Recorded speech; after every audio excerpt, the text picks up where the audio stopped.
नमस्कार, बुलेटिन में आपका स्वागत है और मैं हूं आपके साथ रितेश कुमार गौतम। हाथरस के रतिभानपुर गांव में सत्संग के दौरान मची भगदड़ में 100 से भी ज्यादा लोगों की मौत की अब जानकारी पूरी तरह से साफ हो गई है। हादसे में मरने वालों में अधिकतर महिलाएं और बच्चे भी शामिल हैं।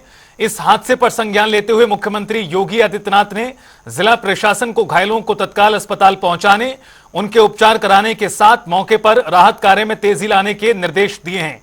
उधर प्रधानमंत्री नरेंद्र मोदी ने भी घटना को लेकर दुख जाहिर किया है।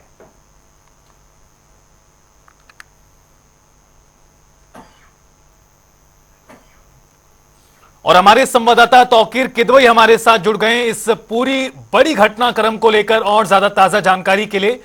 तौकीर, कई घंटे अब गुजर चुके हैं, मरने वालों की जो तस्वीर है, जो आंकड़ा है, वो भी 120 के आसपास अब पहुंचता नजर आ रहा है। किस तरह से कटेगी आज की ये रात पूरे प्रदेश में, पूरे इलाके में, और अभी किस तरह की हलचलें हैं?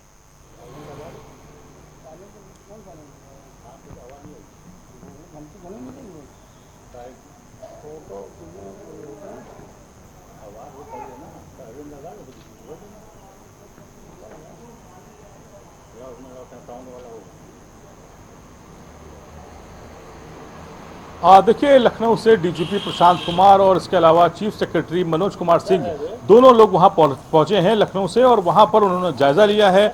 जो गंभीर घायल हैं उनसे भी बातचीत की, और इसके अलावा जो मरने वालों की संख्या है उस पर भी अधिकारियों से उन्होंने चर्चा की है। सबसे बड़ी बात यह कि मनोज कुमार सिंह ने 116 लोगों की अभी तक पुष्टि की है। अभी तक जो आंकड़ा है वो 116 पहुंच चुका है, ये ऑफिशियल पुष्टि हो चुकी है। मनोज कुमार सिंह जो चीफ सेक्रेटरी है उत्तर प्रदेश में, उनकी तरफ से फिलहाल जो संख्या है वो लगातार सुबह से आंकड़े बदल रहे थे दोपहर के बाद से, और शुरुआत इसकी सिर्फ 27 के अंक से हुई थी, लेकिन देखिए कितने घंटों में 116 तक पहुंच चुके हैं। माना यह जा रहा है, जिस तरह से जब हम लोग पहले भी चर्चा कर रहे थे इस खबर को लेकर, तो ये पता चला था कि कई लोग ऐसे हैं जो उन खेतों में हैं। बताया यह भी जा रहा है और बदलेगी और लोगों की तलाश शुरू होगी। फिलहाल जो महानगर हैं जैसे आगरा है और इसके अलावा अलीगढ़, वहां से रेस्क्यू टीमें पहुंची हैं, डॉक्टर की जो पूरी टीम है वो पहुंची है वहां पर, और जो मरीज हैं उनको उपचार किया जा रहा है। इसके अलावा जो बड़े शहर हैं आसपास, कासगंज, अलीगढ़, एटा, वहां पर इनको शिफ्ट किया गया है, वहां पर मरीजों को भी भेजा गया। और इसके अलावा जो वहां पर घायल हैं, जो उस हादसे का शिकार हुए हैं, उनका इलाज चल रहा है। बहुत बड़ी संख्या बताई जा रही है उनकी। इसके अलावा 116 लोगों का अब तक आंकड़ा सामने आ चुका है। दूसरा सबसे बड़ी बात यह है कि जो लापरवाही को लेकर जो टीम गठित की गई थी, बिल्कुल, टीम के लोग भी वहां पर पहुंचे। तौकीर, आपको रोकेंगे एक बार, हमारे साथ सीधा बीजेपी सांसद अनूप प्रधान जी जुड़ गए हैं, जो सीधा हाथरस से सांसद हैं। अनूप प्रधान जी, जिस तरह की आज ये पूरा घटनाक्रम आपके संसदीय क्षेत्र में हुआ है, इस पूरे घटनाक्रम को लेकर अभी की ताजा जानकारी किस तरह की है और सरकार इस पूरे मामले को किस तरह से ले रही है? देखिए, निश्चित ही सबसे पहले तो ये जो घटना हुई है अत्यंत दुखद है कि जो श्रद्धालु सत्संग सुनने आए थे, ठीक है, उसमें लगभग जो आप बता रहे हैं 100 से अधिक श्रद्धालुओं की दर्दनाक मृत्यु हुई है और सैकड़ों से ज्यादा लोग उसमें घायल भी हुए हैं। तो सबसे पहले तो सरकार उन पीड़ित परिवारों के साथ खड़ी है, और जो घायल हुए हमारा और हमारी सरकार का हर संभव प्रयास रहेगा कि उनको अच्छा उपचार दिला करके जल्दी से जल्दी स्वस्थ हों। दूसरा, इसमें कमेटी भी गठित कर दी गई है। इसमें हमारी कमिश्नर और एडीजी जोन एक कमेटी बना दी गई है जो जांच करेगी, और कल मुख्यमंत्री जी के आने की संभावना भी हाथरस में है जी। लेकिन अब अनूप प्रधान जी, जिम्मेदारी किसकी और कैसे तय की जाएगी इस पूरे घटना के पीछे, इस हादसे के लिए, क्योंकि सवाल उठ रहे हैं और लगातार उठेंगे। जी जी जी जी निश्चित ही देखिए जांच होगी, और जांच में जो भी दोषी होगा, ठीक है, परमिशन हुई, परमिशन कितने लोगों की हुई, ये सब जांच का विषय है। जांच करके निश्चित इसमें जो भी दोषी होगा, क्योंकि बहुत ही दुखद घटना है, निश्चित उन पर कार्रवाई कराने का काम किया जाए। जी, अनूप प्रधान जी, एक आखिरी सवाल, और तमाम लोगों का यह भी कहना है कि जब ये जो पीड़ित लोग थे वो अस्पताल पहुंचे तो वहां पर चिकित्सकों की कमी थी, बहुत सारी जानें इस वजह से भी गई हैं। ये जो सवाल उठा है, इसको लेकर आपका क्या कुछ कहना है? देखिए, निश्चित ही मैं समझता हूँ वैसे जो अलीगढ़ में, क्योंकि अलीगढ़ सिकंदराबाद से जितना हाथरस पड़ता है सर, उतना ही अलीगढ़ है, ठीक है।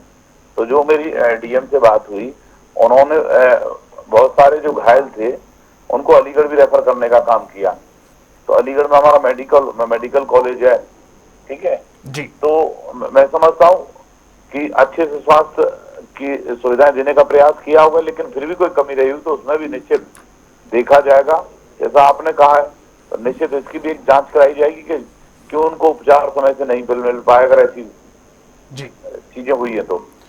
बिल्कुल। अनूप प्रधान जी, आपका शुक्रिया हमारे साथ जुड़ने के लिए और इस पूरे मुद्दे पर बातचीत के लिए। तौकीर किदवई लगातार हमारे साथ जुड़े हुए। तौकीर, प्रशासनिक स्तर पर किस तरह की कार्रवाई अमल में लाने की तैयारी की जा रही है, चूंकि सवाल बहुत सारे अब खड़े हो चुके हैं?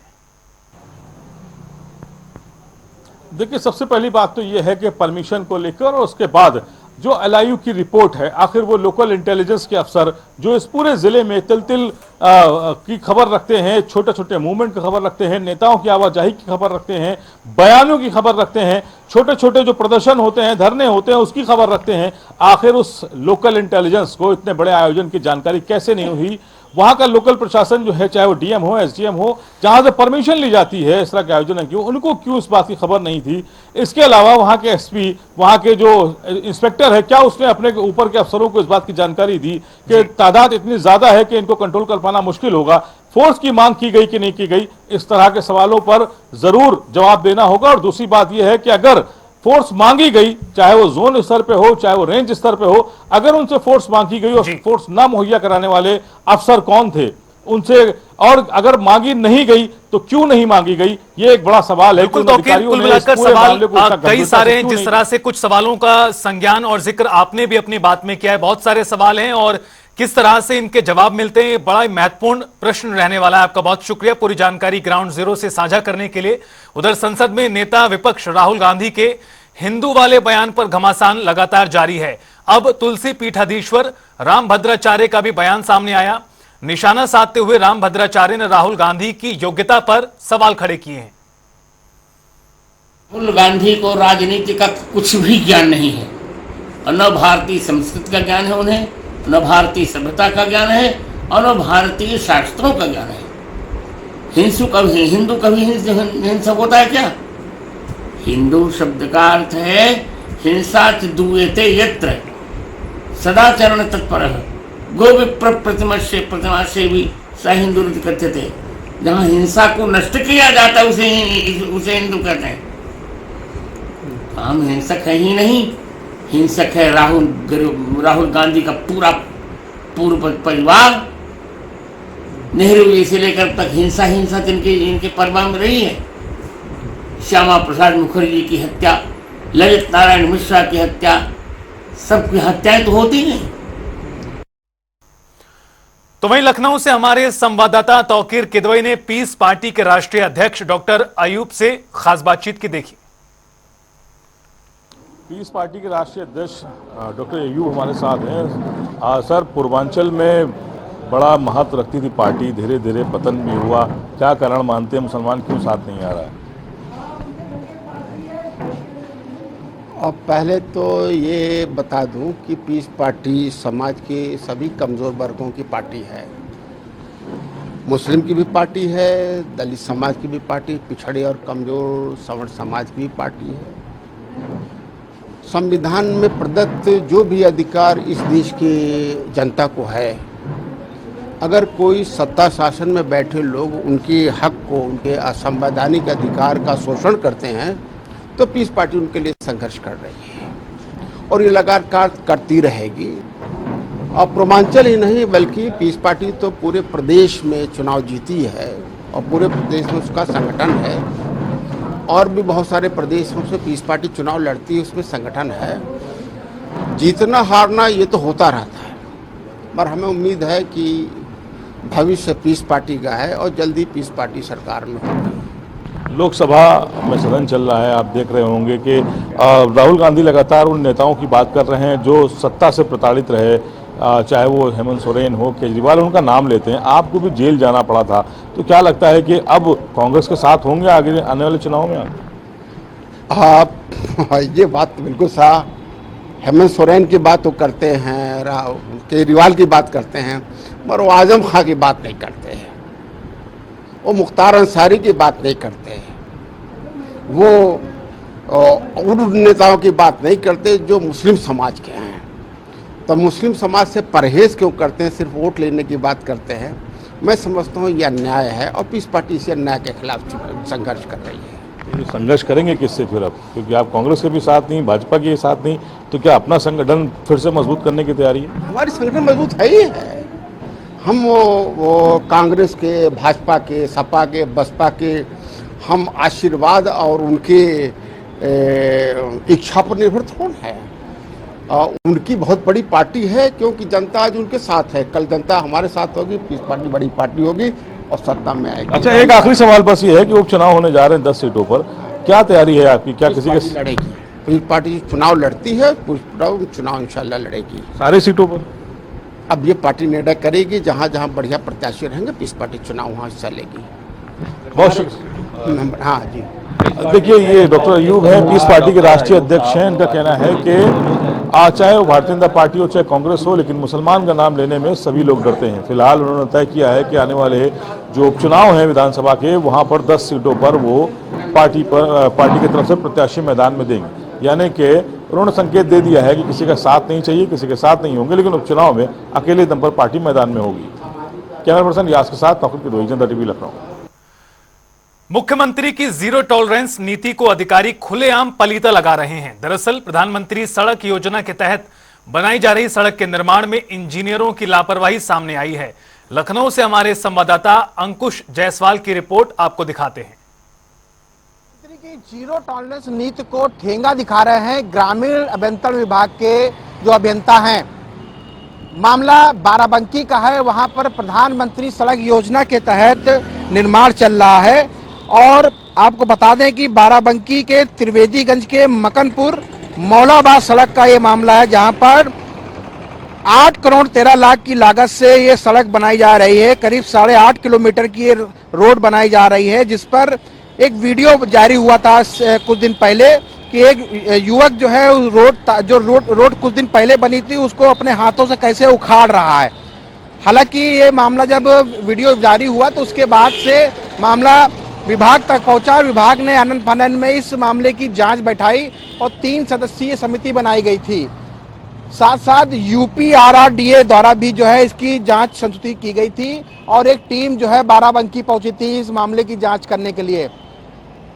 UPRRDA ने भी जो है जांच की है और जांच में पाया है कि कहीं ना कहीं इसमें जो भारी अनियमितता, जो विभागीय इंजीनियर थे बाराबंकी के, एक्सियन, AE और JE, सबकी कहीं ना कहीं अनियमितता है और उन्होंने प्रॉपर मॉनिटरिंग नहीं की। यही कारण है कि ठेकेदार ने मनमानी तरीके से इसका निर्माण कराया। यही कारण है कि ये जो प्रधानमंत्री सड़क योजना के तहत सड़क का निर्माण कराया जा रहा था, उसकी मोटाई जो बताया जा रहा, चौड़ाई वो भी काफ़ी ज़्यादा की गई और उस पर सफाई नहीं की गई, किनारे उसको छोड़ दिया गया, ताकि जो वीडियो में सामने साफ दिखाई दे रहा है कि वो गंदगी साफ साफ उस रोड पर दिखाई दे रही है। हालांकि UPRRDA द्वारा जो है इस पर जो है जांच की गई है और जांच में दोषी इंजीनियर पाए गए हैं, लेकिन सवाल यही खड़ा होता है कि आखिरकार इन इंजीनियरों को खिलाफ कोई कार्रवाई क्यों नहीं हो रही है और ग्रामीण अभियंत्रण विभाग की ओर से और UPRRDA की ओर से इस पर क्यों नहीं कार्रवाई की जा रही है। हम इस ठीक जवाहर भवन के ठीक बाहर हैं और इसी जवाहर भवन में 6ठे फ्लोर पर है ग्रामीण अभियंत्रण विभाग, जिस पर डायरेक्टर नीरज कुमार बैठते हैं और जांच जरूर की गई है, लेकिन जांच इससे पहले भी तमाम मामलों की चलती रहती है और कार्रवाई नहीं होती है। तो आखिरकार सवाल यही खड़ा होता है कि मुख्यमंत्री के सख्त निर्देशों के बाद भी आखिरकार ये अभियंता है, ये विभाग के उच्च अधिकारी हैं, वो आखिरकार सुधरने का नाम क्यों नहीं ले रहे हैं। अब देखना ये होगा कि आखिरकार बाराबंकी की ये जो एक्सियन है, जिन्होंने लापरवाही की है, उनके खिलाफ और जो उनकी टीम है उनके खिलाफ कब बड़ी कार्रवाई की जाएगी। कैमरा पर्सन रियाद के साथ मैं अंकुश जायसवाल, जनता टीवी, लखनऊ। और चलिए बुलेटिन में आगे बढ़ते हैं और रुख करते हैं ताबड़तोड़ खबरों का।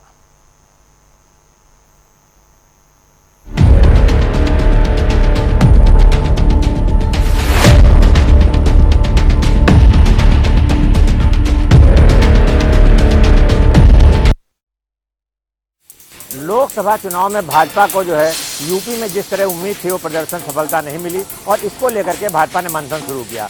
जगह जगह समीक्षा की जा रही है 40,000 लोगों से फीडबैक लिया जा रहा है। इसी क्रम में लखनऊ की महानगर इकाई ने भाजपा कार्यालय में जो बैठक की और बैठक में तमाम चर्चाएं हुई। माना जा रहा था रक्षा मंत्री राजनाथ सिंह का लखनऊ में टारगेट 5 लाख माना जा रहा था कि वो 5 लाख मतों जीतेंगे, लेकिन उनकी जीत जो है 1.5 लाख तक सीमित रह गई। तो ये 1.5 लाख तक सीमित कैसे रही, इसके पीछे क्या है, कौन से लोग हैं जिन्होंने भाजपा का साथ नहीं दिया, कौन से भाजपा कार्यकर्ता जिन्होंने अपने क्षेत्र में मेहनत नहीं की, और एक एक बूथ की समीक्षा की जा रही है, एक एक जो है विधानसभा क्षेत्र की समीक्षा की जा रही है।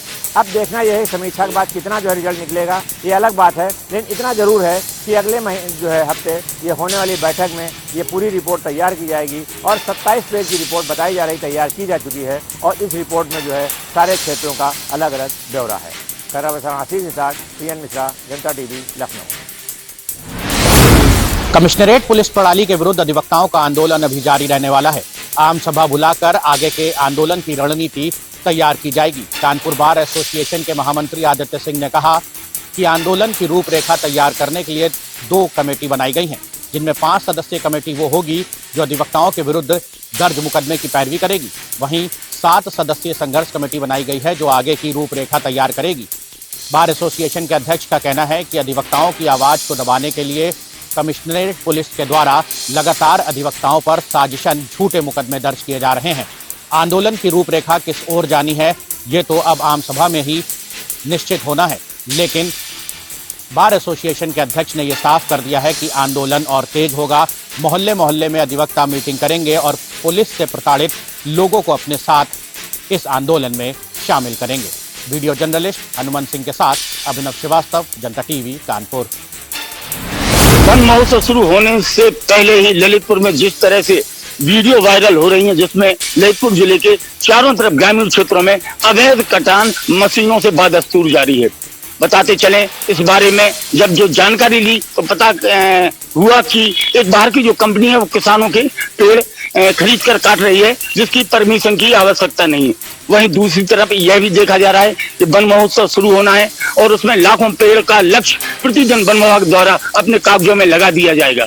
देखने वाली बात यह है कि वन विभाग के अधिकारी अभी तक महीनों से जो वीडियो वायरल हो रही है इस पर अभी तक चुप्पी क्यों साधे हुए हैं। इस बारे में जब डीएफओ से बात की तो उन्होंने किसी भी मीडिया कर्मी से बात करना उचित नहीं समझा। अब यह मामला जैसे ही जिला प्रशासन की संज्ञान में आता है तो देखना है जिला प्रशासन और शासन ऐसे वन अधिकारियों के खिलाफ क्या कार्रवाई करते हैं। अगर इसी तरह से यह कटान बदस्तूर जारी रहा तो वह दिन दूर नहीं होगा जब जनता, ललितपुर की जनता, जिले की जनता ऑक्सीजन के लिए तरस जाएगी। विजय जैन, जनता टीवी, ललितपुर। के फतेहपुर जिले में दिल दहलाने वाली घटना 3 दिन पहले घटित हुई थी, जिसको आज पुलिस ने किया है खुलासा। मां बेटी की हत्या का पुलिस ने आज खुलासा कर दिया है। मां बेटी की नृशंस हत्या के बाद हत्यारों पुलिस को करते रहे गुमराह, पुलिस को फर्जी सूचना देकर करते रहे गुमराह। आखिरकार पुलिस की जांच में पुलिस को मुखबिर करने वाला युवक पूरी घटनाक्रम का निकला मास्टरमाइंड। ई रिक्शा में सवारियों के कम पैसा लेने ही बनी मां बेटे की हत्या की वजह। दोस्त और उसकी मां को उतारा मौत के घाट। पुलिस ने 2 अभियुक्तों को आला कत्ल के साथ किया गिरफ्तार। आपको बता दें ये पूरा मामला फतेहपुर जिले के बकेवर थाने के रूसी गांव की घटना है, जहां मां बेटे की हुई थी नरसंस हत्या। फतेहपुर से जनता टीवी के लिए भीमशंकर की रिपोर्ट। अमेठी में सरकार की मंशा पर फेरा जा रहा है पानी। जहां एक तरफ सरकार गरीबों को मुफ्त राशन मुहैया कराने का दावा कर रही है, तो वहीं दूसरी तरफ कोरदार द्वारा गरीबों के राशन पर डाला जा रहा है लगातार डाका। आपको बता दें कि अमेठी में इसके पूर्व में भी कई कोरदारों पर हो चुकी है कार्रवाई, फिर भी सुधरने का नाम नहीं ले रहे हैं कोरदार। मामला ब्लॉक भादापुर के शौंगी गांव से सामने निकल कर आया है, जहां कोरदार द्वारा राशन कार्ड काटे जाने की धमकी देकर लगवाया जाता है लगातार अंगूठा और नहीं दिया जाता है लोगों को राशन। कई महीनों से राशन न मिलने के कारण पीड़ित कार्ड धारक पहुंचे अमेठी तहसील, जहां एसडीएम अमेठी से लगाई है न्याय की गुहार।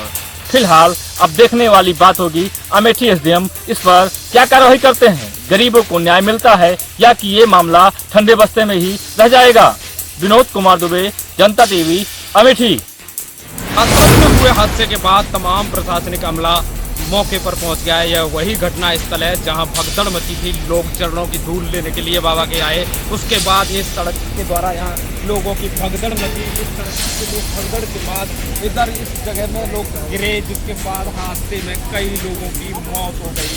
बताया जा रहा है कि बाबा को कार्यक्रम के लिए करीब 80,000 लोगों की परमिशन दी गई थी, लेकिन लाखों की संख्या में भीड़ जुटाई गई। उसके बाद बाबा की चरणों की रज लेने के लिए लोग इस सड़क पर आए। आप तस्वीरों में देख सकते हैं किस तरह इस जगह लोगों का जमावड़ा हुआ। यहाँ तमाम चप्पल जूते लोगों के पड़े हुए हैं।